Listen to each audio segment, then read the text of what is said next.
এই পিচ্চি বাহিনী, কি রে সবাই লাইনে আসুস নাকি? আজ আমরা বানাইতাছি ডাব চিংড়ি রে বাবা। আর শোন, তোরা কিন্তু মিনিয়েচার মানুষ, বুঝছস? ডাবটা কিন্তু তোদের থেকেও বিশাল। এই এই সাবধানে রে, ডাবের ভেতরটা খালি কর, পানি ছিটাইস না গায়ে, খবর আছে কিন্তু। উফ মাম্মা, কি ডাব রে, একদম ফ্রেশ। আহা।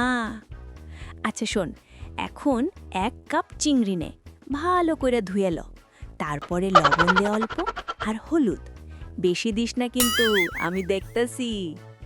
এখন আসল কাম শুরু। তেল গরম কর, এই যে গরম হইতাছে।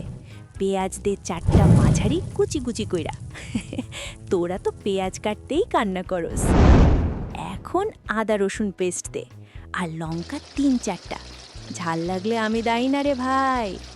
এইবার হলুদ 1/4 চা চামচ, আর লবণ ঠিকঠাক। কষা কষা কর, গন্ধ পাইতাছোস? উফ, যা হইছে না। এইবার চিংড়িগুলা ঢুকা, হালকা নেড়ে চেড়ে ল। আর শোন, ভাজবি না বেশি, চিংড়ি কিন্তু রাগ করে।